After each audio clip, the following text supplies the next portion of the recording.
देवी देव देहो रे संतोख सिंह दूर होते। रीत मिट जाती कथा बेदन पुराण की। श्री गुरु गोबिंद सिंह पावन परम सूर। मूरत न होती जप करुणा निधान की। एक अंकारा सतगुरु तेह प्रसाद सच होए। वाहिगुरु जी की फतेह है विघ्न विनाशन सोए। श्री वाहिगुरु जी की फतेह है विघ्न विनाशन सोए। विचार कर गुर के नंदना मूरख लिखी अपनी बंदना। वाहिगुरु जी का खालसा वाहिगुरु जी की फतेह। सतगुरां दी साजी नवाजी गुरु की संगत। सतगुरां ने महान रहमत करके सत संगत का सुभागा समा बख्शिया। आप संगतां गुरु दरबार विच सुशोभित होके सतगुरां दी गुरबाणी दे रस भिन्ने कीर्तन शब्द सरवण कीते। गुरु तेग बहादुर महाराज जी के जीवन की कथा सरवण कर रहे हाँ। गुरु तेग बहादुर पातशाह दिल्ली तो गुरबाणी दे श्लोक गुण गोबिंद गायो नहीं। जन्म अकारथ कीन कहो नानक भज हर मना जिह बिद जल को मीन। ये श्लोक लिख के एक सिख नूं आनंदपुर साहब भेजिया। श्लोक संगतां विच सिखां विच पढ़े गए। इहदे विच माता नानकी जियां नूं उपदेश वो भी श्लोक पढ़े गए। माता गुजरी जियां नूं उपदेश दिता वो भी श्लोक पढ़िया गया। एक श्लोक इत्थे 10वें पातशाह नूं मुख रखदिआं महाराज ने उचारिया। बल छुट के बंधन परे कछु न होते उपाय। कहो नानक अब ओट हार गज दिओ हो सहाय। सिख नूं आखिया कहन लगे सिखा साडे पुत्र नूं कहो चंगी तरह विचार के इसका उत्तर लिख के भेजे। वो श्लोक जिस वेले गोबिंद राय साहब जियां ने सुनिया चंगी तरह विचारिया। साडे पिता नूं बंधन कोई पा नहीं सकता। जिन्हां दे हुक्म दे विच सारी सृष्टि हथ जोड़ के खलोती है उन्हां दा बल किवें घट सकता है। ये सारियां गल्लां दी विचार करके हुण साहिब गोबिंद राय जी चिट्ठी लिखण लगे। अपने पिता की गल का उत्तर लिखण लगे ने। वो आपां अज बचन सरवण करांगे। आओ मन दे ध्यान नूं टकाईए भावना नाल सतगुरां दा इतिहास सरवण करिए। शरीर करके बैठे हाँ। ये मन जिहड़ा भजा फिरदा दौड़िया फिरदा है इस नूं भी गुरु दरबार दे विच टकाईए। मिल के आखिए सतनाम श्री वाहिगुरु साहिब जी।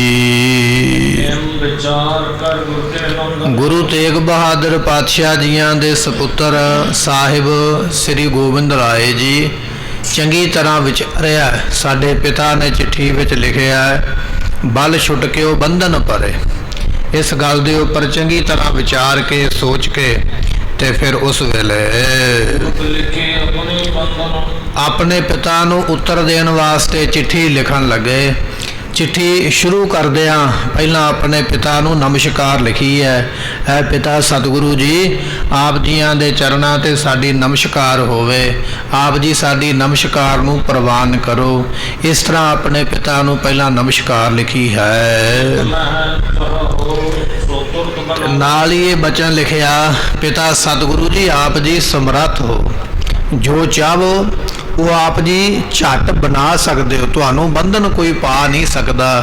ਜੋ ਚਾਹੋ, ਜੋ ਤੁਸੀਂ ਚਾਹੁੰਦੇ ਹੋ ਨਾ ਮਨ ਦੇ ਵਿੱਚ, ਉਹ ਤੁਸੀਂ ਕਰਨ ਦੇ ਸਮਰੱਥ ਹੋ। ਇਹ ਅਸੀਂ ਜਾਣਦੇ ਹਾਂ, ਇਹ ਸਾਡੀ ਭਾਵਨਾ ਹੈ ਔਰ ਇਹ ਸਾਡਾ ਭਰੋਸਾ ਹੈ। ਪਿਤਾ ਸਤਿਗੁਰੂ ਜੀ, ਜੋ ਆਪ ਜੀ ਚਾਹੋ ਉਹ ਬਣਾ ਸਕਦੇ ਹੋ।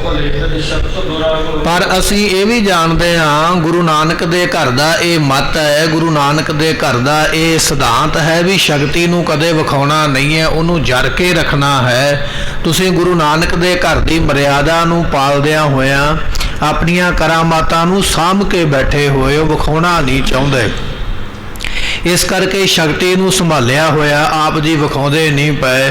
ਆਪ ਜੀ ਮਰਿਆਦਾ ਪੁਰਸ਼ੋਤਮ ਹੋ, ਅਸੀਂ ਇਸ ਭਾਵਨਾ ਨੂੰ ਵੀ ਸਮਝਦੇ ਹਾਂ। ਆਪ ਜੀ ਵਿੱਚ ਤਾਕਤਾਂ ਤੇ ਸਾਰੀਆਂ ਹੀ ਨੇ, ਪਰ ਆਪ ਜੀ ਕਿਸੇ ਨੂੰ ਵਿਖਾਉਣਾ ਨਹੀਂ ਚਾਹੁੰਦੇ ਹੋ। ਸੁਭਾਏਵਾਨ ਸ਼੍ਰੋਮਣੀ ਮੁਖ ਤੋਂ ਸਾਹਿਬ ਗੋਬਿੰਦ ਰਾਏ ਸਾਹਿਬ ਜੀ ਇਹ ਬਚਨ ਬਖਸ਼ਿਸ਼ ਕਰਦੇ ਨੇ। ਪਾਤਸ਼ਾਹੀ ਦਸਵੇਂ ਪਾਤਸ਼ਾਹ ਦਾ ਇਹ ਬਚਨ ਆਪਾਂ ਸਰਵਨ ਕਰ ਰਹੇ ਹਾਂ। ਸਤਿਗੁਰਾਂ ਨੇ ਇਹ ਸ਼ਲੋਕ ਉਚਾਰਨ ਕੀਤਾ ਹੈ। ਵਿਦਵਾਨ ਇਹ ਗੱਲ ਕਹਿੰਦੇ ਨੇ ਇਹ ਸ਼ਲੋਕ 10ਵੇਂ ਪਾਤਸ਼ਾਹ ਦਾ ਹੈ। ਸਾਹਿਬ ਗੁਰੂ ਗ੍ਰੰਥ ਸਾਹਿਬ ਦੀ ਬਾਣੀ ਦੇ ਵਿੱਚ ਇਹ 10ਵੇਂ ਪਾਤਸ਼ਾਹ ਨੇ ਸ਼ਲੋਕ ਆਪਣੇ ਪਿਤਾ ਦੀ ਗੱਲ ਦਾ ਉੱਤਰ ਦਿੰਦਿਆਂ ਲਿਖਿਆ। ਉਹਨਾਂ ਨੇ ਆਖਿਆ ਸੀ, ਬਲ ਛੁੱਟ ਗਿਓ ਬੰਧਨ ਪਰੇ, ਬਲ ਛੁੱਟ ਗਿਆ ਬੰਧਨ ਪੈ ਗਏ। ਸਤਿਗੁਰੂ ਉਹਦਾ ਜਵਾਬ ਦਿੰਦੇ ਕਹਿਣ ਲੱਗੇ, ਬਲ ਹੋਵਾ। ਸਤਿਗੁਰੂ ਜੀ ਆਪ ਜੀ ਦੇ ਵਿੱਚ ਬਲ ਹੈ, ਇਹ ਅਸੀਂ ਜਾਣਦੇ ਹਾਂ। ਆਪ ਜੀ ਬਲ ਦੇ ਸਮੇਤ ਹੋ। ਕੌਣ ਕਹਿੰਦਾ ਵੀ ਤੁਹਾਡੇ ਵਿੱਚ ਇੰਨੀ ਤਾਕਤ ਨਹੀਂ ਹੈ?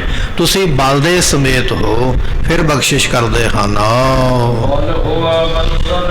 ਮਹਾਰਾਜ ਫਰਮਾਉਂਦੇ, ਬਲ ਹੋਵਾ। ਬਲ ਨਾਮ ਪਦਾਰਥਾਂ ਦਾ ਹੈ। ਮਹਾਰਾਜ ਜਿੰਨੇ ਦੁਨੀਆ ਦੇ ਪਦਾਰਥ ਨੇ ਸਾਰੇ ਤੁਹਾਡੇ ਤੋਂ ਹੀ ਹੋਏ ਨੇ।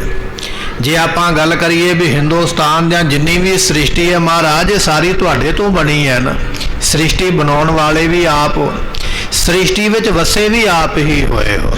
ਖਾਲਕ ਖਲਕ ਮੈਂ ਖਲਕ ਵਸੈ ਰੱਬ ਮਾਹੇ, ਮੰਦਾ ਕਿਸ ਨੂੰ ਆਖੀਐ ਜਾਂ ਤਿਸ ਬਿਨ ਕੋਈ ਨਾਹੇ।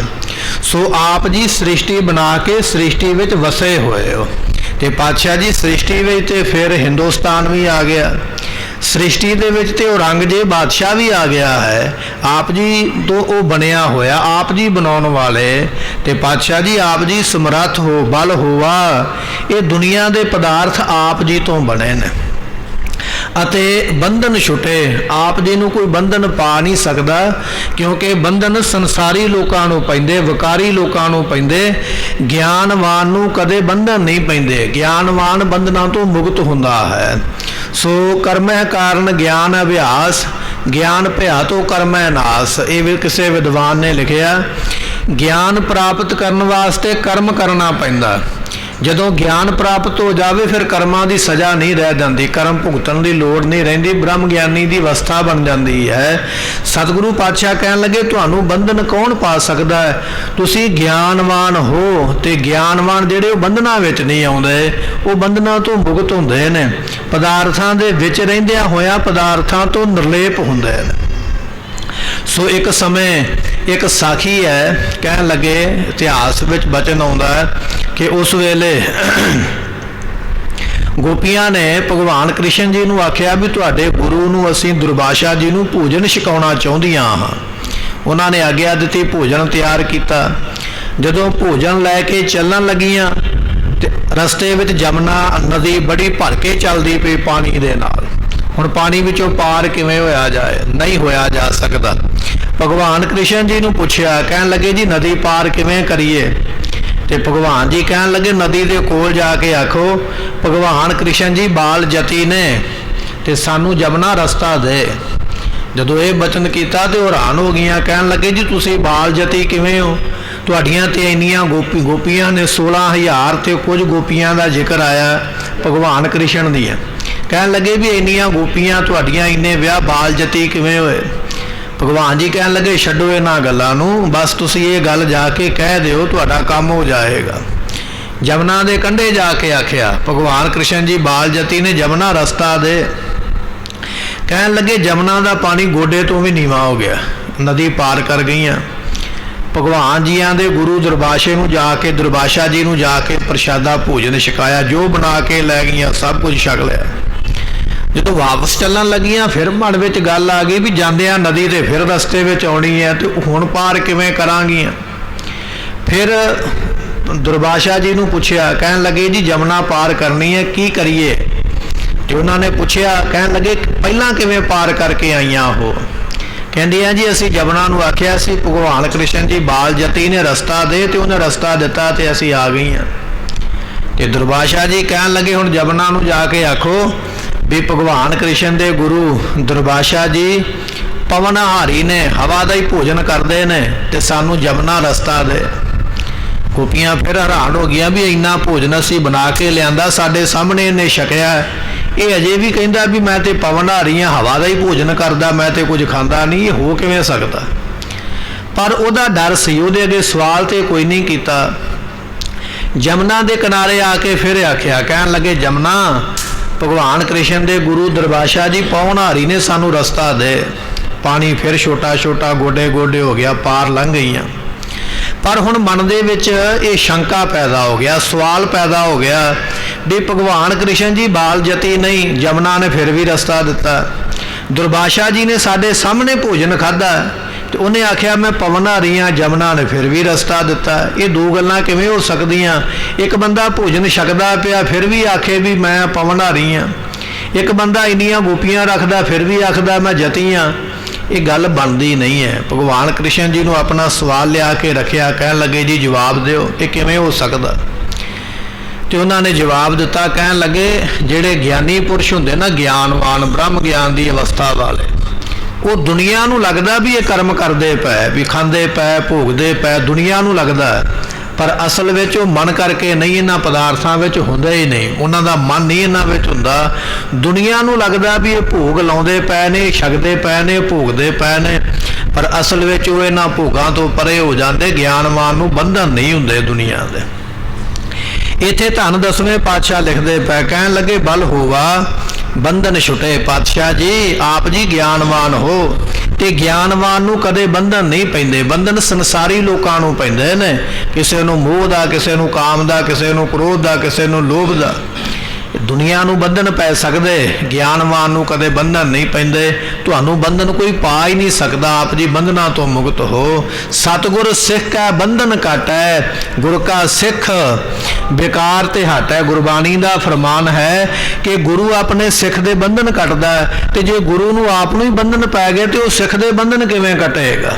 ਸਿੱਖ ਦੇ ਬੰਧਨ ਗੁਰੂ ਤਾਂ ਹੀ ਕੱਟ ਸਕਦਾ ਕਿਉਂਕਿ ਗੁਰੂ ਆਪ ਬੰਧਨਾਂ ਤੋਂ ਮੁਕਤ ਹੈ, ਕਦੇ ਬੰਧਨ ਵਿੱਚ ਆਉਂਦਾ ਨਹੀਂ ਹੈ।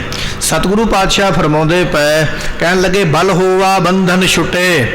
ਆਪ ਜੀ ਵਿੱਚ ਸੰਪੂਰਨ ਬਲ ਹੈ, ਤਾਕਤ ਹੈ। ਆਪ ਜੀ ਗਿਆਨਵਾਨ ਹੋ, ਤੁਹਾਨੂੰ ਕੋਈ ਬੰਧਨ ਪਾ ਨਹੀਂ ਸਕਦਾ ਹੈ। ਜਿੰਨੇ ਦੁਨੀਆ ਦੇ ਉਪਾਅ ਨੇ, ਯਤਨ ਨੇ, ਪਿਤਾ ਸਤਿਗੁਰੂ ਜੀ ਸਾਰੇ ਤੁਹਾਡੇ ਤੋਂ ਹੀ ਹੁੰਦੇ, ਆਪ ਜੀ ਕਰਨ ਦੇ ਸਮਰੱਥ ਹੋ। ਆਪ ਜੀ ਦੇ ਹੱਥ ਵਿੱਚ ਤਮਾਮ ਸ਼ਕਤੀਆਂ ਨੇ, ਤਮਾਮ ਕਰਾਮਾਤਾਂ ਨੇ, ਤਮਾਮ ਤਾਕਤਾਂ ਤੁਹਾਡੇ ਹੱਥ ਵਿੱਚ, ਜੋ ਆਪ ਜੀ ਚਾਹੋ ਉਹ ਕਰਨ ਦੇ ਸਮਰੱਥ ਹੋ। ਤੇ ਆਪ ਜੀ ਸਿੱਖਾਂ ਦੀ ਸਹਾਇਤਾ ਕਰਨ ਵਾਲੇ ਹੋ। ਜੇ ਤੁਹਾਡੇ ਵਿੱਚ ਇੰਨੀ ਤਾਕਤ ਨਾ ਹੋਵੇ, ਤੁਸੀਂ ਆਪਣੇ ਆਪ ਨੂੰ ਬੰਧਨਾਂ ਤੋਂ ਨਹੀਂ ਛੁਡਾ ਸਕਦੇ, ਸਿੱਖਾਂ ਦੀ ਮਦਦ ਕਿਵੇਂ ਕਰੋਗੇ।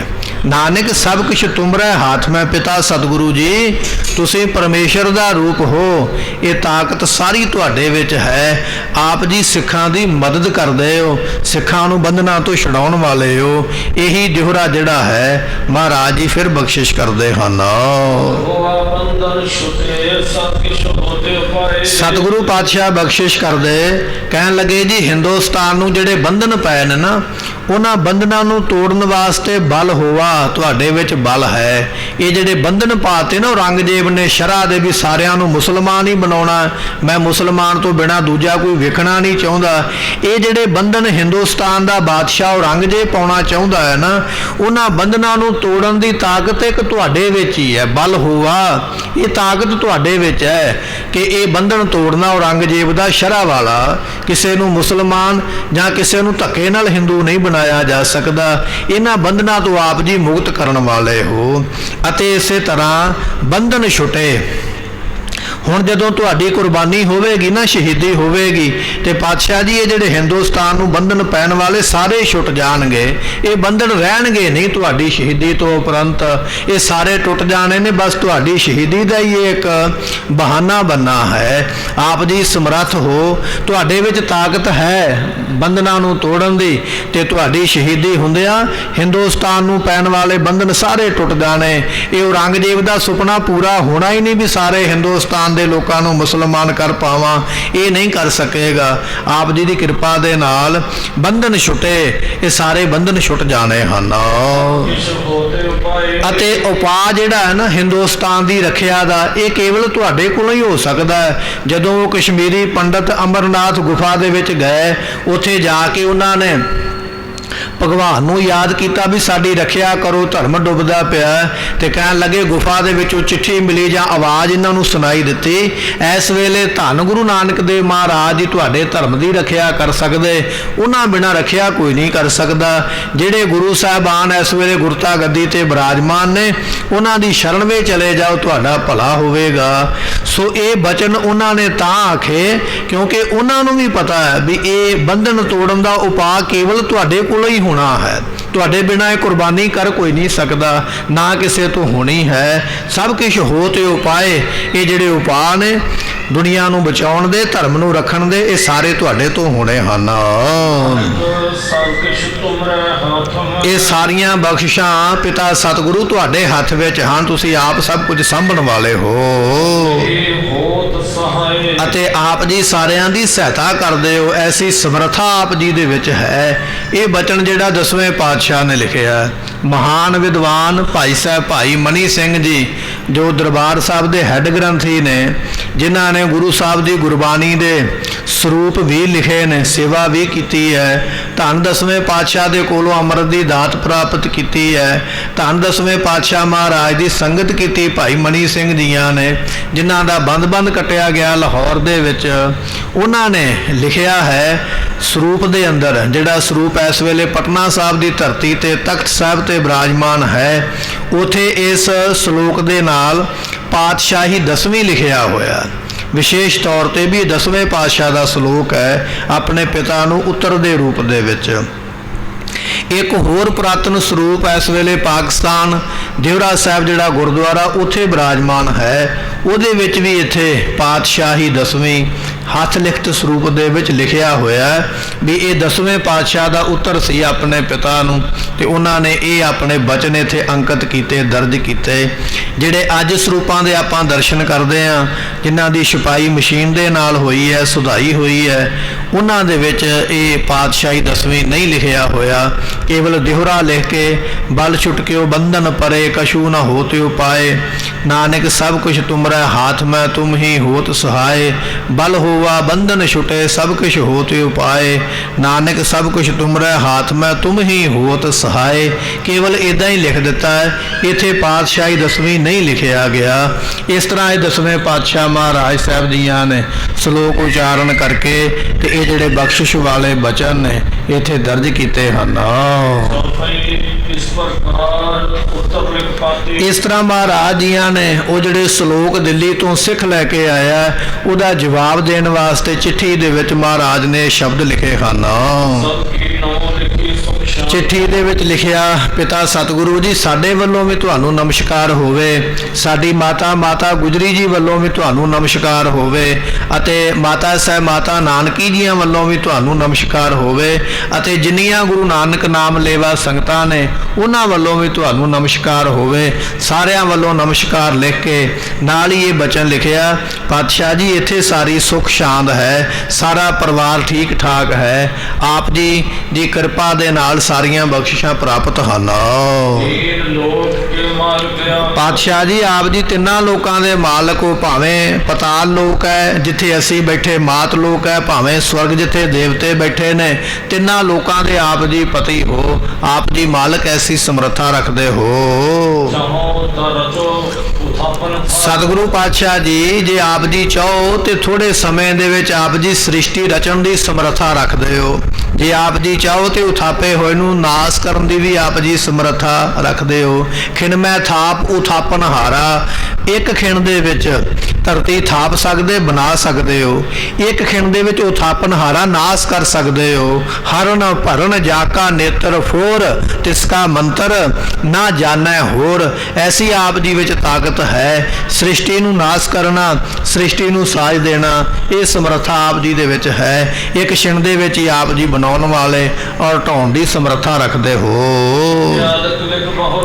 ਇਹ ਸਾਰੀਆਂ ਚਿੱਠੀ ਵਿੱਚ ਗੱਲਾਂ ਲਿਖੀਆਂ ਜਿਹੜੀਆਂ ਆਪਾਂ ਸੁਣਦੇ ਪਏ ਨਾ, ਇਹ ਸਾਰੀਆਂ ਗੱਲਾਂ ਲਿਖ ਕੇ ਫਿਰ 10ਵੇਂ ਪਾਤਸ਼ਾਹ ਸੋਚਣ ਲੱਗ ਪਏ ਆਪਣੇ ਮਨ ਵਿੱਚ ਵੀ ਚਿੱਠੀ ਤੇ ਲਿਖ ਦਿੱਤੀ ਹੈ। ਲਿਖਣ ਤੋਂ ਉਪਰੰਤ ਫਿਰ ਇਸ ਤਰ੍ਹਾਂ ਸੋਚਣ ਲੱਗੇ ਹਨ। ਤੇ ਸਤਿਗੁਰੂ ਇਹ ਵੀ ਜਾਣਦੇ ਨੇ, 10ਵੇਂ ਪਾਤਸ਼ਾਹ ਨੂੰ ਭੁੱਲ ਕੋਈ ਨਹੀਂ ਹੈ, ਕਿਉਂਕਿ ਉਹ ਵੀ ਅੰਤਰਜਾਮੀ ਗੁਰੂ ਨੇ ਨਾ। ਸਤਿਗੁਰਾਂ ਨੇ ਜਾਣਿਆ ਜਦੋਂ ਇਹ ਸਾਡੀ ਇਹ ਚਿੱਠੀ ਸਾਡੇ ਪਿਤਾ ਕੋਲ ਪਹੁੰਚੇਗੀ ਨਾ, ਤੇ ਪਿਤਾ ਜੀ ਦੇ ਸਰੀਰ ਛੱਡਣ ਦਾ ਸਮਾਂ ਨੇੜੇ ਆ ਗਿਆ ਹੈ। ਬਹੁਤਾ ਸਮਾਂ ਲੰਮਾ ਨਹੀਂ ਰਹਿ ਗਿਆ, ਬਸ ਥੋੜੇ ਦਿਨਾਂ ਦੇ ਵਿੱਚ ਗੁਰੂ ਤੇਗ ਬਹਾਦਰ ਪਾਤਸ਼ਾਹ ਦੀ ਸ਼ਹੀਦੀ ਹੋਣੀ ਹੈ। ਸ਼ਹੀਦੀ ਦਾ ਸਮਾਂ ਨੇੜੇ ਜਾਣ ਕੇ ਨਾ ਧੰਨ 10ਵੇਂ ਪਾਤਸ਼ਾਹ ਨੇ, ਗੋਬਿੰਦ ਰਾਏ ਜੀਆਂ ਨੇ ਉਸ ਵੇਲੇ ਫਿਰ ਮਹਾਰਾਜ ਸੋਚਦੇ ਪਏ ਕੋਈ ਇਹੋ ਜਿਹਾ ਸਿੱਖ ਭੇਜੀਏ।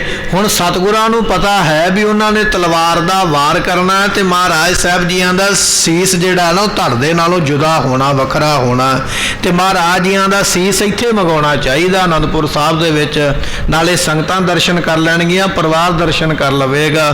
ਕੋਈ ਇਹੋ ਜਿਹੇ ਸਿੱਖ ਦੀ ਡਿਊਟੀ ਲਾਈਏ ਜਿਹੜਾ ਜਦੋਂ ਮਹਾਰਾਜ ਸ਼ਹੀਦੀ ਪ੍ਰਾਪਤ ਕਰਨ ਤੇ ਉਹ ਸਿੱਖ ਸੀਸ ਲੈ ਕੇ ਇੱਥੇ ਸਾਡੇ ਕੋਲ ਆ ਜਾਵੇ। ਇਸ ਤਰ੍ਹਾਂ ਦਾ ਸਿੱਖ ਕੋਈ ਜ਼ਿੰਮੇਵਾਰ ਭੇਜਣਾ ਚਾਹੀਦਾ ਹੈ।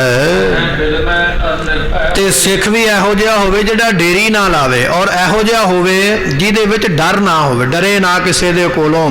ਇਹੋ ਜਿਹਾ ਕੋਈ ਦਲੇਰ ਸਿੱਖ ਵੇਖਣਾ ਕਰੀਏ ਆਪਣੇ ਸਿੱਖਾਂ ਦੇ ਵਿੱਚ, ਜਿਹਦੇ ਵਿੱਚ ਦਲੇਰੀ ਤੇ ਹਿੰਮਤ ਹੋਵੇ, ਔਰ ਜਿਹਦੇ ਵਿੱਚ ਦੇਰ ਕਰਨ ਦੀ ਸਮਰੱਥਾ, ਸਗੋਂ ਕਿ ਫੁਰਤੀ ਨਾਲ ਕੰਮ ਕਰਨ ਦੀ ਸਮਰੱਥਾ ਜਿਹਦੇ ਵਿੱਚ ਹੋਵੇ। ਕੋਈ ਇਹੋ ਜਿਹਾ ਸਿੱਖ ਚਾਹੀਦਾ। ਜਦੋਂ ਚਿੱਠੀ ਜਾਏਗੀ ਪਿਤਾ ਜੀ ਦੀ ਸ਼ਹੀਦੀ ਹੋ ਜਾਣੀ ਹੈ, ਕੋਈ ਸਿੱਖ ਉਹਨਾਂ ਦਾ ਸੀਸ ਇੱਥੇ ਲਿਆ ਕੇ ਦਰਸ਼ਨ ਕਰਵਾਵੇ। ਕੋਈ ਇਹੋ ਜਿਹਾ ਸਿੱਖ ਤਿਆਰ ਕਰਨਾ ਕਰੀਏ। ਜਿਹੜਾ ਸਿੱਖ ਆਇਆ ਸੀ ਨਾ ਚਿੱਠੀ ਲੈ ਕੇ, ਮਹਾਰਾਜ ਦੇ ਸ਼ਲੋਕ ਲੈ ਕੇ, ਮਹਾਰਾਜ ਨੇ ਦੁਬਾਰਾ ਉਹ ਸਿੱਖ ਨੂੰ ਨਹੀਂ ਭੇਜਿਆ। ਕਹਿਣ ਲੱਗੇ ਭਾਈ ਹੁਣ ਤੂੰ ਆਰਾਮ ਕਰ। ਤੇ ਸਤਿਗੁਰੂ ਪਾਤਸ਼ਾਹ ਹੁਣ ਅਨੰਦਪੁਰ ਸਾਹਿਬ ਤੋਂ ਹੋਰ ਸਿੱਖ ਭੇਜਣਾ ਚਾਹੁੰਦੇ ਵੀ ਕਿਸੇ ਹੋਰ ਸਿੱਖ ਦੀ ਡਿਊਟੀ ਲਾਉਣਾ ਕਰੀਏ। ਤੇ ਸਤਿਗੁਰੂ ਪਾਤਸ਼ਾਹ ਦੀਆਂ ਨੇ ਇੱਕ ਹੋਰ ਸੇਵਕ ਸਿੱਖ ਮਹਾਰਾਜ ਦੇ ਕੋਲ ਖਲੇਤਾ। ਸਤਿਗੁਰਾਂ ਨੇ ਬੁਲਾਇਆ, ਕਹਿਣ ਲੱਗੇ ਸਿੱਖਾ ਭਾਈ ਆ ਤੇਰੇ ਕੋਲੋਂ ਸੇਵਾ ਲੈਣੀ ਹੈ। ਸਿੱਖ ਹੱਥ ਜੋੜ ਕੇ 10ਵੇਂ ਪਾਤਸ਼ਾਹ ਦੇ ਕੋਲ ਹੋਇਆ, ਗੋਬਿੰਦ ਰਾਏ ਸਾਹਿਬ ਜੀਆਂ ਦੇ ਕੋਲ ਹੱਥ ਜੋੜ ਕੇ ਸਿੱਖ ਨੇ ਆਖਿਆ ਮਹਾਰਾਜ ਹੁਕਮ ਕਰੋ, ਆਪ ਜੀ ਮੈਨੂੰ ਕੀ ਸੇਵਾ ਦੇਣੀ ਚਾਹੁੰਦੇ ਹੋ। ਤੇ ਸਤਿਗੁਰੂ ਪਾਤਸ਼ਾਹ ਕਹਿਣ ਲੱਗੇ ਸਿੱਖਾ ਆਨੰਦਪੁਰ ਸਾਹਿਬ ਤੋਂ ਦਿੱਲੀ ਨੂੰ ਚੱਲ, ਪਰ ਚੱਲਣਾ ਕਿਵੇਂ ਹੈ? ਜਿਵੇਂ ਹਵਾ ਚੱਲਦੀ ਹੈ, ਭਾਵ ਫੁਰਤੀ ਦੇ ਨਾਲ ਦੌੜਿਆ ਹੀ ਜਾ। ਹਵਾ ਤੇਰੇ ਤੋਂ ਪਹਿਲਾਂ ਨਾ ਦਿੱਲੀ ਪਹੁੰਚੇ, ਹਵਾ ਦੇ ਬੁੱਲੇ, ਹਵਾ ਦੀ ਹਨੇਰੀ ਪਹੁੰਚਣ ਤੋਂ ਪਹਿਲਾਂ ਤੂੰ ਦਿੱਲੀ ਵਿੱਚ ਪਹੁੰਚੇ। ਇਸ ਤਰ੍ਹਾਂ ਦਿੱਲੀ ਨੂੰ ਜਾ ਕਿ ਹਵਾ ਵੀ ਤੈਨੂੰ ਮਾਤ ਨਾ ਪਾ ਸਕੇ, ਹਵਾ ਵੀ ਤੇਰੇ ਪਿੱਛੇ ਹੀ ਰਹਿ ਜਾਵੇ। ਐਸਾ ਉੱਡ ਜਾ, ਐਸਾ ਘੋੜੇ ਤੇ ਚੜ ਕੇ ਦੌੜ ਵੀ ਹਵਾ ਤੋਂ ਵੀ ਪਹਿਲਾਂ ਦਿੱਲੀ ਪਹੁੰਚਣਾ ਕਰ। ਤੇ ਸਤਿਗੁਰਾਂ ਨੇ ਬਖਸ਼ਿਸ਼ ਕਿਹੋ ਜੀ ਕੀਤੀ ਹੈ। ਧੰਨ ਨਾਵੇਂ ਪਾਤਸ਼ਾਹ ਨੇ ਸਿੱਖ ਭੇਜਿਆ ਨਾ ਦਿੱਲੀੋਂ, ਤੇ ਪਾਤਸ਼ਾਹ ਕਹਿੰਦੇ ਸਿੱਖਾ ਡਰੀ ਨਾ, ਤੇਰਾ ਕੋਈ ਰਸਤਾ ਨਹੀਂ ਰੋਕੇਗਾ, ਤੂੰ ਰਸਤੇ ਵਿੱਚ ਥਕੇਗਾ ਨਹੀਂ, ਤੇਰੇ ਰਸਤੇ 'ਚ ਕੋਈ ਰੁਕਾਵਟ ਨਹੀਂ ਪਵੇਗੀ। ਮੌਜ ਦੇ ਨਾਲ ਛਾਲਾਂ ਮਾਰਦਾ ਆਨੰਦਪੁਰ ਸਾਹਿਬ ਨੂੰ ਜਾ। ਹੁਣ ਧੰਨ 10ਵੇਂ ਪਾਤਸ਼ਾਹ ਸਿੱਖ ਭੇਜਣ ਲੱਗੇ ਦਿੱਲੀ ਨੂੰ, ਤੇ ਵਚਨ ਕੀ ਕੀਤਾ? ਸਤਿਗੁਰੂ ਕਹਿਣ ਲੱਗੇ ਸਿੱਖਾ ਡਰਨਾ ਨਹੀਂ ਕਿਸੇ ਦੇ ਕੋਲੋਂ, ਰਸਤੇ ਵਿੱਚ ਤੈਨੂੰ ਡਰਨ ਦੀ ਲੋੜ ਨਹੀਂ ਹੈ। ਕੋਈ ਦੁਨੀਆ ਦੀ ਤਾਕਤ ਤੇ ਰਸਤਾ ਨਹੀਂ ਰੋਕ ਸਕੇਗੀ। ਇਹ ਸਾਡੇ ਬਖਸ਼ਿਸ਼ ਵਾਲੇ ਬਚਨ ਥਾਪੜਾ ਦਿੱਤਾ ਸਾਹਿਬ ਗੋਬਿੰਦ ਰਾਏ ਜੀਆਂ ਨੇ। ਕਹਿਣ ਲੱਗੇ ਦੁਨੀਆ ਦੀ ਕੋਈ ਤਾਕਤ ਸਿੱਖਾ ਤੇਰਾ ਰਾਹ ਨਹੀਂ ਅੱਜ ਰੋਕੇਗੀ। ਹਵਾ ਦੇ ਵਾਂਗ ਛੇਤੀ ਦੇ ਨਾਲ ਦਿੱਲੀ ਨੂੰ ਚੱਲ, ਔਰ ਕਿਸੇ ਕੋਲੋਂ ਡਰੀ ਨਾ ਵੀ ਇਹ ਔਰੰਗਜ਼ੇਬ ਹੈ ਜਾਂ ਇਹ ਉਹਦੀ ਫੌਜ ਹੈ, ਉਹਦੇ ਸਿਪਾਹੀ ਨੇ। ਤੈਨੂੰ ਡਰਨ ਦੀ ਕੋਈ ਲੋੜ ਨਹੀਂ। ਤੇਰੇ ਸਿਰ ਦੇ ਉੱਪਰ ਧੰਨ ਗੁਰੂ ਨਾਨਕ ਦੇਵ ਪਾਤਸ਼ਾਹ ਜੀਆਂ ਦਾ ਹੱਥ ਹੈ, ਤੈਨੂੰ ਤੱਤੀ ਵਾਹ ਨਹੀਂ ਲੱਗਣ ਦੇਣਗੇ। ਐਸੀ ਸਮਰੱਥਾ ਤੈਨੂੰ ਅਸੀਂ ਬਖਸ਼ਿਸ਼ ਕੀਤੀ ਹੈ। ਛੇਤੀ ਜਾ, ਪਰ ਡਰਨ ਦੀ ਲੋੜ ਨਹੀਂ ਹੈ। ਤੇ ਸਤਿਗੁਰੂ ਪਾਤਸ਼ਾਹ ਕਹਿੰਦੇ ਵੀ ਸਾਡੇ ਪਿਤਾ ਦੇ ਕੋਲ ਚਲਾ ਜਾਈਂ, ਡਰੀ ਨਾ ਕਿਸੇ ਕੋਲੋਂ ਵੀ ਮੈਂ ਸੂਬੇਦਾਰ ਕੋਲੋਂ ਆਗਿਆ ਲੈ ਲਵਾਂ, ਮੈਂ ਥਾਣੇਦਾਰ ਕੋਲੋਂ ਆਗਿਆ ਲੈ ਲਵਾਂ, ਮੈਂ ਕਿਸੇ ਦੀ ਪਰਮਿਸ਼ਨ ਲੈ ਕੇ ਤੇ ਫਿਰ ਜਾਵਾਂ। ਨਹੀਂ, ਡਰਨ ਦੀ ਲੋੜ ਨਹੀਂ। ਬਿਨਾਂ ਡਰ ਤੋਂ ਨਿਰਭੈ ਹੋ ਗਏ, ਬੇਖੌਫ ਹੋ ਕੇ ਸਿੱਧਾ ਸਾਡੇ ਪਿਤਾ ਦੇ ਕੋਲ ਜਾ। ਇਹ ਸਾਡੇ ਬਚਨ ਹਨ। ਸਭ ਰਿਸ਼ਤੇ ਅਭਿਬੰਧਨ ਤੇ ਸਿੱਖ ਨੇ ਆਖਿਆ ਮਹਾਰਾਜ ਮੈਂ ਤੇ ਤਿਆਰ ਹਾਂ, ਆਪ ਜੀ ਜੇ ਸੇਵਾ ਦਿੱਤੀ ਹੈ ਮੈਂ ਜਾਣ ਨੂੰ ਤਿਆਰ। ਸਤਿਗੁਰੂ ਪਾਤਸ਼ਾਹ ਕਹਿੰਦੇ ਪਹਿਲਾਂ ਸਾਡੇ ਸਾਰਿਆਂ ਵੱਲੋਂ ਜਾ ਕੇ ਆਪ ਵੀ ਮੱਥਾ ਟੇਕੀ ਗੁਰੂ ਤੇਗ ਬਹਾਦਰ ਪਾਤਸ਼ਾਹ ਦੇ ਚਰਨਾਂ ਤੇ, ਫਿਰ ਸਾਡੇ ਵੱਲੋਂ ਵੀ ਮੱਥਾ ਟੇਕੀ ਵੀ ਪਾਤਸ਼ਾਹ ਜੀ ਤੁਹਾਡੇ ਪੁੱਤਰ ਵੱਲੋਂ ਵੀ ਨਮਸਕਾਰ ਹੋਵੇ, ਤੁਹਾਡੀਆਂ ਸੰਗਤਾਂ ਵੱਲੋਂ ਵੀ ਮੇਰੀ ਨਮਸਕਾਰ ਹੋਵੇ। ਇਸ ਤਰ੍ਹਾਂ ਜਾ ਕੇ ਮੱਥਾ ਟੇਕਣਾ ਕਰ। ਕਾਰਨ ਹੋਏ ਖਰੇ ਨਿਹਰੀਏ। ਤੇ ਜਿਹੜਾ ਵੀ ਉੱਥੇ ਕੁਝ ਹੋਵੇਗਾ ਨਾ ਤੂੰ ਸਭ ਕੁਝ ਵੇਖਣਾ, ਉੱਥੇ ਖੜ ਕੇ ਭੱਜ ਨਾ ਆਵੀਂ ਉੱਥੋਂ ਵੀ ਛੇਤੀ ਨਾਲ ਮੈਂ ਜਾਵਾਂ। ਜੋ ਕੁਝ ਹੁੰਦਾ ਹੋਵੇਗਾ ਤੂੰ ਕਹਿਣਾ ਕੁਝ ਨਹੀਂ ਹੈ, ਪਰ ਵੇਖਣਾ ਅੱਖਾਂ ਦੇ ਨਾਲ ਵੀ ਹੁੰਦਾ ਕੀ ਹੈ, ਸਾਰਾ ਕੁਝ ਉੱਥੇ ਵੇਖ ਕੇ। ਇਸ ਰਿਸ਼ਤੇ ਨਾ ਸੰਸਾਰ ਤੇ ਕਿਸੇ ਦੇ ਕੋਲੋਂ ਤੂੰ ਸੰਸਾ ਨਹੀਂ ਧਾਰਨਾ, ਡਰਨਾ ਨਹੀਂ ਕਿਸੇ ਦੇ ਕੋਲੋਂ। ਤੇਰਾ ਕੋਈ ਵਾਲ ਨਹੀਂ ਵਿੰਗਾ ਕਰ ਸਕੇਗਾ, ਬਿਨਾਂ ਡਰ ਤੋਂ ਹੋ ਕੇ ਤੂੰ ਸਭ ਕੁਝ ਵੇਖਣਾ ਹੈ। ਮਨ ਜਾਣੋ ਕਰਤ ਨ ਡਰੀਏ। ਤੇ ਸਤਿਗੁਰੂ ਪਾਤਸ਼ਾਹ ਕਹਿਣ ਲੱਗੇ ਹੁਣ ਆਨੰਦਪੁਰ ਸਾਹਿਬ ਤੋਂ ਦਿੱਲੀ ਚੱਲਿਆ, ਡਰੀ ਨਾ, ਤੇਰੇ ਅੰਗ ਸੰਗ ਗੁਰੂ ਨਾਨਕ ਦੇਵ ਪਾਤਸ਼ਾਹ ਨੇ। ਜਦੋਂ ਦਿੱਲੀੋਂ ਵਾਪਸ ਆਨੰਦਪੁਰ ਸਾਹਿਬ ਨੂੰ ਆਵੇਂਗਾ ਤਾਂ ਵੀ ਨਾ ਡਰੀ, ਉਦੋਂ ਵੀ ਤੇਰਾ ਕੋਈ ਵਾਲ ਨਹੀਂ ਵਿੰਗਾ ਕਰ ਪਾਏਗਾ। ਐਸੀਆਂ ਬਖਸ਼ਾਂ ਤੇਰੇ ਉੱਪਰ ਹੋਣਗੀਆਂ, ਨਾ ਆਉਂਦਿਆਂ ਡਰਨਾ ਨਾ ਜਾਂਦਿਆਂ ਡਰਨਾ, ਨਾ ਦਿੱਲੀ ਵਿੱਚ ਰਹਿੰਦਿਆਂ ਡਰਨਾ ਹੈ। ਬੇਖੌਫ ਹੋ ਕੇ ਤੂੰ ਇਹ ਸਾਰੇ ਕਾਰਜ ਕਰਨੇ ਹਨ। ਆਪ ਜੋਰ ਬੋਲ ਕੇ ਸੁਣਵਾ। ਤੇ ਕਹਿਣ ਲੱਗੇ ਉਸ ਵੇਲੇ ਸੁਣ ਕੇ ਨਾ ਸਤਿਗੁਰਾਂ ਦੇ ਬਚਨ, ਇਹ ਜਿਹੜਾ ਸਿੱਖ ਹੈ ਹੱਥ ਜੋੜੇ ਕਹਿਣ ਲੱਗਾ ਮਹਾਰਾਜ ਤੁਹਾਡਾ ਹੁਕਮ ਹੋਵੇ, ਤੁਹਾਡੀਆਂ ਬਖਸ਼ਿਸ਼ਾਂ ਹੋਣ ਤੇ ਮਹਾਰਾਜ ਕੀ ਨਹੀਂ ਹੋ ਸਕਦਾ। ਆਪ ਜੀ ਕਰਨਾ ਤੇ ਸਭ ਕੁਝ ਆਪ ਹੀ ਹੈ, ਮੇਰਾ ਤੇ ਮਹਾਰਾਜ ਬਹਾਨਾ ਬਣਾ ਕੇ ਵਡਿਆਈ ਦੇਣ ਲੱਗੇ ਹੋ। ਪਾਤਸ਼ਾਹ ਜੀ ਆਪ ਜੀ ਇਹ ਸਭ ਕੁਝ ਕਰਨ ਦੇ ਸਮਰੱਥ ਹੋ। ਤਿਆਰ ਚਲਵੇ ਕਹੋ ਮਨ। ਤੇ ਕਹਿਣ ਲੱਗੇ ਵੀ ਸਿੱਖ ਮੰਨ ਗਿਆ। ਉਸੇ ਵੇਲੇ ਤਿਆਰ ਹੋ ਪਿਆ ਝਾਟੀ, ਇਹਨੇ ਆਪਣੇ ਬਸਤਰ ਸਜਾਏ ਸਰੀਰ ਦੇ ਉੱਪਰ, ਸਤਿਗੁਰਾਂ ਦਾ ਫਰਮਾਨ ਲੈ ਕੇ ਉਹ ਚਿੱਠੀ ਲੈ ਕੇ ਸਿੱਖ ਅਨੰਦਪੁਰ ਸਾਹਿਬ ਤੋਂ ਚੱਲਣ ਵਾਸਤੇ ਝਾਟੀ ਤਿਆਰ ਹੋਇਆ ਹੈ। ਤੇ ਜਦੋਂ ਚੱਲਣ ਲੱਗਾ ਨਾ ਸਿੱਖ, ਤੇ ਮਾਤਾ ਸਾਹਿਬ ਮਾਤਾ ਨਾਨਕੀ ਜੀ ਨੂੰ ਪਤਾ ਲੱਗ ਗਿਆ, ਕਿਸੇ ਨੇ ਦੱਸਿਆ ਵੀ ਮਹਾਰਾਜ ਸਿੱਖ ਭੇਜਣ ਲੱਗੇ ਦਿੱਲੀ ਨੂੰ। ਉਸ ਵੇਲੇ ਮਾਤਾ ਨਾਨਕੀ ਜੀ ਆਪ ਹੌਲੀ ਹੌਲੀ ਚੱਲ ਕੇ, ਬਜ਼ੁਰਗ ਨੇ ਨਾ ਇਸ ਵੇਲੇ ਉਮਰਾਂ ਦੇ ਵਿੱਚ, ਮਾਤਾ ਨਾਨਕੀ ਜੀ ਆਪ ਸਿੱਖ ਦੇ ਕੋਲ ਆਏ ਚੱਲ ਕੇ, ਤੇ ਵਾਰ-ਵਾਰ ਇਹ ਬਚਨ ਆਪਣੇ ਮੁਖੋਂ ਆਖਦੇ ਹਨ। ਤੇ ਇਹ ਗੱਲ ਕਹੀ, ਕਹਿਣ ਲੱਗੇ ਸਿੱਖਾ ਜਿਹੜੀ ਬੇਨਤੀ ਮੈਂ ਕਰਨ ਲੱਗੀ ਆ ਨਾ, ਇਸੇ ਤਰ੍ਹਾਂ ਹੂ ਬਹੂ ਇਹ ਸ਼ਬਦ ਮੇਰੇ ਪੁੱਤਰ ਨੂੰ ਜਾ ਕੇ ਤੁਸੀਂ ਕਹਿਣੇ ਹਨ। ਕੀ ਬਚਨ ਕਹਿਣ ਲੱਗੀ ਹੈ ਪੁੱਤਰ ਇਸ ਵੇਲੇ ਮੈਂ ਬਜ਼ੁਰਗ ਹੋ ਗਈ ਹਾਂ, ਬੁੱਢੀ ਹੋ ਗਈ ਹਾਂ, ਮੇਰੀ ਸਰੀਰ ਦੀ ਉਮਰ ਬੜੀ ਵੱਡੀ ਹੋ ਗਈ ਹੈ, ਮੈਂ ਬਜ਼ੁਰਗ ਹੋ ਗਈ ਹਾਂ, ਹੈ ਪੁੱਤਰ ਇਹ ਬਚਨ ਮੇਰੇ ਵੱਲੋਂ ਕਹਿਣਾ ਕਰ। ਪਰ ਤੁਹਾਡੇ ਦਰਸ਼ਨਾਂ ਦੀ ਬੜੀ ਇੱਛਾ ਸੀ ਮਨ ਦੇ ਵਿੱਚ, ਇਹ ਆਪ ਜੀ ਨੇ ਰੋਕ ਦਿੱਤਾ ਹੈ ਕਿ ਇਹ ਕਾਰਜ ਆਪ ਜੀ ਆਪਣੀ ਮਰਜ਼ੀ ਨਾਲ ਕਰਦੇ ਪਏ। ਸਤਿਗੁਰਾਂ ਨੇ ਬਚਨ ਲਿਖਿਆ ਸੀ ਨਾ, ਰਾਮ ਗਇਓ ਰਾਵਣ ਗਇਓ ਜਾਕੋ ਬਹੁ ਪਰਿਵਾਰ, ਚਿੰਤਾ ਤਾ ਕੀ ਕੀਜੀਐ ਜੋ ਅਨਹੋਣੀ ਹੋਏ। ਇਹ ਬਚਨ ਲਿਖ ਕੇ ਆਪਣੀ ਮਾਤਾ ਨਾਨਕੀ ਨੂੰ ਨਾਲੇ ਧੀਰਜ ਦਿੱਤਾ ਤੇ ਨਾਲੇ ਰੋਕਿਆ, ਮਾਤਾ ਜੀ ਜੋ ਅਸੀਂ ਕਰਨਾ ਚਾਹੁੰਦੇ ਹਾਂ ਉਹਦੇ ਵਿੱਚ ਦਖਲਅੰਦਾਜ਼ੀ ਨਾ ਕਰੋ, ਉਸ ਕੰਮ ਦੇ ਵਿੱਚ ਰੁਕਾਵਟ ਨਾ ਪਾਉਣੀ ਕਰੋ, ਇਹ ਪ੍ਰਮਾਤਮਾ ਦਾ ਹੁਕਮ ਹੈ ਔਰ ਇਸੇ ਤਰ੍ਹਾਂ ਹੀ ਹੋਣਾ ਹੈ। ਧੰਨ ਗੁਰੂ ਹਰਗੋਬਿੰਦ ਪਾਤਸ਼ਾਹ ਮਹਾਰਾਜ ਸਾਹਿਬ ਜੀਆਂ ਨੇ ਇੱਕ ਵੇਲੇ ਮਾਤਾ ਨਾਨਕੀ ਜੀਆਂ ਨੂੰ ਇਹ ਬਚਨ ਕੀਤੇ ਸਨ। ਸਤਿਗੁਰੂ ਕਹਿਣ ਲੱਗੇ ਨਾਨਕੀ ਜੀ ਤੁਹਾਡਾ ਪੁੱਤਰ ਇਹੋ ਜਿਹਾ ਬਹਾਦਰ ਹੈ ਕਿ ਇਸਨੇ ਧਰਮ ਦੀ ਰੱਖਿਆ ਕਰਨੀ ਹੈ ਤੇ ਡੋਲਣਾ ਨਹੀਂ ਹੈ। ਇਹੋ ਜਿਹਾ ਇਹ ਬਹਾਦਰ ਪਰਉਪਕਾਰੀ ਹੋਵੇਗਾ ਕਿ ਦੂਜੇ ਦੇ ਧਰਮ ਵਾਸਤੇ ਆਪਣੀ ਕੁਰਬਾਨੀ ਕਰੇਗਾ। ਇਹ ਬਚਨ ਗੁਰੂ ਹਰਗੋਬਿੰਦ ਪਾਤਸ਼ਾਹ ਨੂੰ ਆਉਣ ਵਾਲੇ ਸਮੇਂ ਦੇ ਆਖੇ।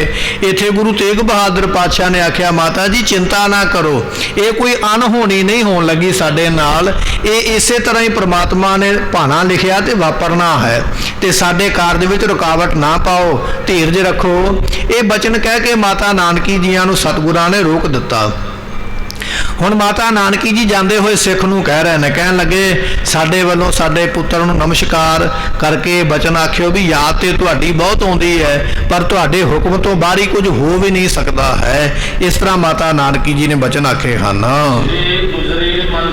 ਇਹਨੇ ਚਿਰ ਨੂੰ ਮਾਤਾ ਸਾਹਿਬ ਮਾਤਾ ਗੁਜਰੀ ਜੀ ਜੋ ਸਾਹਿਬ ਗੋਬਿੰਦ ਰਾਏ ਜੀਆਂ ਦੇ ਮਾਤਾ ਨੇ, ਗੁਰੂ ਤੇਗ ਬਹਾਦਰ ਪਾਤਸ਼ਾਹ ਜੀਆਂ ਦੇ ਸੁਪਤਨੀ ਨੇ, ਕਹਿਣ ਲੱਗੇ ਉਹਨਾਂ ਨੇ ਵੀ ਫਿਰ ਬੜੇ ਦੀਨ ਹੋ ਕੇ ਉਸ ਵੇਲੇ ਬਚਨ ਆਖੇ ਹਨ। ਮਾਤਾ ਗੁਜਰੀ ਜੀਆਂ ਨੇ ਕੀ ਆਖਿਆ, ਕਹਿਣ ਲੱਗੇ ਪਤੀ ਸਤਿਗੁਰੂ ਜੀ ਤੁਹਾਡੇ ਦਰਸ਼ਨਾਂ ਦੀ ਬੜੀ ਪਿਆਸਾ ਹੈ, ਬੜੀ ਇੱਛਾ ਹੈ ਮਨ ਦੇ ਵਿੱਚ, ਬੜੀ ਚਾਹਨਾ ਸੀ ਸਾਡੇ ਮਨ ਵਿੱਚ ਵੀ ਤੁਹਾਡੇ ਦਰਸ਼ਨ ਕਰੀਏ, ਤੁਹਾਡੇ ਕੋਲ ਆਈਏ ਜਾਂ ਤੁਸੀਂ ਸਾਡੇ ਕੋਲ ਆ ਜਾਓ, ਪਰ ਤੁਸੀਂ ਤੇ ਬਚਨ ਲਿਖ ਦਿੱਤੇ ਜੋ ਉਪਜਿਓ ਸੋ ਬਿਨਸ ਹੈ, ਪਰੋ ਆਜ ਕੈ ਕਾਲ ਨਾਨਕ ਹਰ ਗੁਣ ਗਾਏ ਲੈ ਛਾੜ ਸਗਲ ਜੰਜਾਲ। ਇਹ ਨਾਵੇਂ ਪਾਤਸ਼ਾਹ ਨੇ ਸ਼ਲੋਕ ਜਿਹੜਾ ਸੀ ਆਪਣੀ ਸੁਪਤਨੀ ਨੂੰ ਉਪਦੇਸ਼ ਦਿੰਦਿਆਂ ਬਖਸ਼ਿਆ। ਕਹਿਣ ਲੱਗੇ ਕੁਰਬਾਨੀ ਕਰਨੀ ਇਹ ਸਾਡਾ ਫਰਜ਼ ਹੈ, ਇਹ ਸਾਨੂੰ ਹੁਕਮ ਹੈ ਪਰਮਾਤਮਾ ਦਾ, ਤੁਸੀਂ ਇਸ ਕਾਰ ਦੇ ਵਿੱਚ ਰੁਕਾਵਟ ਨਾ ਪਾਓ। ਉਹਨਾਂ ਬਚਨਾਂ ਨੂੰ ਯਾਦ ਕਰਕੇ ਇੱਥੇ ਮਾਤਾ ਗੁਜਰੀ ਜੀ ਕਹਿਣ ਲੱਗੇ ਵੀ ਤੁਹਾਡੇ ਦਰਸ਼ਨਾਂ ਦੀ ਪਤੀ ਸਤਿਗੁਰੂ ਦੀ ਇੱਛਾ ਤੇ ਬੜੀ ਹੈ ਮਨ ਦੇ ਵਿੱਚ, ਪਰ ਤੁਹਾਡੇ ਹੁਕਮ ਤੋਂ ਬਾਹਰ ਹੀ ਨਹੀਂ ਹੋਇਆ ਜਾ ਸਕਦਾ। ਇਹ ਤੁਸੀਂ ਆਪਣੀ ਮੌਜ ਨਾਲ ਸਾਰੇ ਕੰਮ ਕਰਨ ਵਾਲੇ ਹੋ। ਤੇ ਸਤਿਗੁਰੂ ਪਾਤਸ਼ਾਹ ਮੈਂ ਇਹ ਵੀ ਜਾਣਦੀ ਹਾਂ ਵੀ ਜੇ ਤੁਸੀਂ ਚਾਹੋ ਨਾ ਹੁਣੇ ਝਾਟੀ ਇਹ ਸਾਰੇ ਪ੍ਰੋਗਰਾਮ ਨੂੰ ਬਦਲ ਵੀ ਸਕਦੇ ਹੋ। ਜੇ ਤੁਸੀਂ ਚਾਹੋ ਵੀ ਕੁਰਬਾਨੀ ਨਹੀਂ ਕਰਨੀ ਹੈ, ਸ਼ਹੀਦੀ ਨਹੀਂ ਦੇਣੀ ਹੈ, ਪਰਿਵਾਰ ਦੇ ਵਿੱਚ ਆਉਣਾ ਹੈ ਤੇ ਤੁਹਾਨੂੰ ਕੋਈ ਰੋਕ ਨਹੀਂ ਸਕਦਾ। ਤੁਸੀਂ ਇੰਨੀ ਸਮਰੱਥਾ ਰੱਖਦੇ ਹੋ, ਇਹ ਸਾਰੇ ਭਾਣੇ ਨੂੰ ਬਦਲਣ ਦੀ ਤੁਹਾਡੇ ਵਿੱਚ ਸਮਰੱਥਾ ਹੈ, ਪਰ ਇਹ ਆਪ ਜੀ ਦੀ ਮੌਜ ਹੈ। ਪਰ ਸਾਡਾ ਚਿੱਤ ਤੁਹਾਡੇ ਵਿੱਚ ਹੀ ਹੈ, ਸਾਡਾ ਧਿਆਨ ਤੁਹਾਡੇ ਵੱਲ ਹੀ ਹੈ। ਜੇ ਰਾਤ ਨੂੰ ਸੌਂਦੇ ਆ ਤੇ ਤਾਂ ਵੀ ਤੁਹਾਡਾ ਧਿਆਨ ਰਹਿੰਦਾ, ਜੇ ਪ੍ਰਸ਼ਾਦਾ ਛਕਦੇ ਆ ਤਾਂ ਹੀ ਤੁਹਾਡਾ ਧਿਆਨ ਰਹਿੰਦਾ, ਜੇ ਸੰਗਤਾਂ ਵਿੱਚ ਬੈਠਦੇ ਆ ਤਾਂ ਵੀ ਤੁਹਾਡਾ ਧਿਆਨ ਹੈ। ਹਰ ਵੇਲੇ ਸਾਡਾ ਚਿੱਤ ਤੁਹਾਡੇ ਧਿਆਨ ਵਿੱਚ ਹੀ ਹੈ। ਐਸੀ ਦਰਸ਼ਨਾਂ ਦੀ ਪਿਆਸ ਹੈ। ਮਨ ਤੇ ਚਾਹੁੰਦਾ ਸੀ ਵੀ ਤੁਹਾਡੇ ਦਰਸ਼ਨ ਕਰੀਏ, ਪਰ ਤੁਹਾਡੇ ਹੁਕਮ ਨੂੰ ਵੀ ਮੋੜਿਆ ਨਹੀਂ ਜਾ ਸਕਦਾ। ਐਸੇ ਬਚਨ ਜਿਹੜੇ ਨੇ ਉਹ ਮਾਤਾ ਗੁਜਰੀ ਜੀਆਂ ਨੇ ਸਿੱਖ ਨੂੰ ਆਖੇ ਵੀ ਇਹ ਸਾਡੇ ਵੱਲੋਂ ਜਾ ਕੇ ਸਾਡੇ ਪਤੀ ਗੁਰੂ ਤੇਗ ਬਹਾਦਰ ਪਾਤਸ਼ਾਹ ਦੇ ਸਾਹਮਣੇ ਇਹ ਬਚਨ ਰੱਖਣੇ ਹਨ। ਇਸ ਤਰ੍ਹਾਂ ਮਾਤਾ ਗੁਜਰੀ ਜੀ ਔਰ ਮਾਤਾ ਨਾਨਕੀ ਜੀਆਂ ਨੇ ਇਹ ਜਿਹੜੇ ਬਚਨ ਨੇ ਸਿੱਖ ਨੂੰ ਜ਼ੁਬਾਨੀ ਕਹਿ ਵੀ ਇਹ ਸਾਡੇ ਵੱਲੋਂ ਕਹਿਣੇ ਨੇ। ਇਧਰੋਂ 10ਵੇਂ ਪਾਤਸ਼ਾਹ ਮਹਾਰਾਜ ਨੇ ਬਚਨ ਲਿਖੇ, ਬਲ ਹੋਵਾ ਬੰਧਨ ਛੁਟੇ, ਇਹ ਲਿਖੇ ਗਏ ਕਾਗਜ਼ ਦੇ ਉੱਪਰ, ਅਤੇ ਨਾਲ ਆਖਿਆ ਸਿੱਖਾ ਇਹ ਸਭ ਕੁਝ ਵੇਖਣਾ ਵੀ ਦਿੱਲੀ ਵਿੱਚ ਹੁੰਦਾ ਕੀ ਹੈ, ਬਾਦਸ਼ਾਹ ਔਰੰਗਜ਼ੇਬ ਕਿਵੇਂ ਫਰਮਾਨ ਦਿੰਦਾ, ਸ਼ਹੀਦੀ ਕਿਵੇਂ ਹੁੰਦੀ ਹੈ, ਇਹ ਸਭ ਕੁਝ ਤੂੰ ਅੱਖੀਂ ਦੇਖਣਾ ਹੈ ਤੇ ਫਿਰ ਸਾਨੂੰ ਆ ਕੇ ਦੱਸਣਾ ਹੈ। ਇਸ ਤਰ੍ਹਾਂ ਮਹਾਰਾਜ ਸਾਹਿਬ ਜੀਆਂ ਨੇ ਉਹ ਸਭ ਕੁਝ ਲਿਖਿਆ ਹੈ। ਇਹ ਜਦੋਂ ਸਿੱਖ ਨੂੰ ਸਾਰੇ ਇਹ ਬਚਨ ਮਹਾਰਾਜ ਨੇ ਦੱਸੇ ਨੇ, ਹੁਣ ਇਹ ਸਿੱਖ ਆਨੰਦਪੁਰ ਸਾਹਿਬ ਤੋਂ ਦਿੱਲੀ ਨੂੰ ਚੱਲਿਆ ਹੈ। ਇਹ ਰਸਤੇ ਵਿੱਚ ਕਿਵੇਂ ਜਾਂਦਾ, ਗੁਰੂ ਤੇਗ ਬਹਾਦਰ ਪਾਤਸ਼ਾਹ ਨੂੰ ਕਿਵੇਂ ਮਿਲਦਾ ਤੇ ਮਹਾਰਾਜ ਨੂੰ ਉਹ ਜਵਾਬ ਚਿੱਠੀ ਵਾਲਾ ਕਿਵੇਂ ਪ੍ਰਾਪਤ ਹੁੰਦਾ ਤੇ ਮਤਾਵਾਂ ਦੇ ਸੁਨੇਹੇ ਕਿਵੇਂ ਸਿੱਖ ਦਿੰਦਾ ਹੈ, ਸਤਿਗੁਰੂ ਅੱਗੋਂ ਕੀ ਜਵਾਬ ਦੇਣਗੇ ਅਤੇ ਮਹਾਰਾਜ ਸਾਹਿਬ ਜੀਆਂ ਦੀ ਸ਼ਹੀਦੀ ਕਿਸ ਤਰ੍ਹਾਂ ਹੋਵੇਗੀ, ਕੱਲ੍ਹ ਦੇ ਦੀਵਾਨ ਵਿੱਚ ਸਰਵਣ ਕਰਾਂਗੇ। ਸਮੇਂ ਦੀ ਸਮਾਪਤੀ, ਭੁੱਲਾਂ ਦੀ ਮੁਆਫੀ, ਲੇਖਾ ਕਤਹਿ ਨਾ ਛੁਟੀ ਹੈ, ਬਖਸ਼ਣਹਾਰ ਬਖਸ਼ ਲੈ। ਵਾਹਿਗੁਰੂ ਜੀ ਕਾ ਖਾਲਸਾ,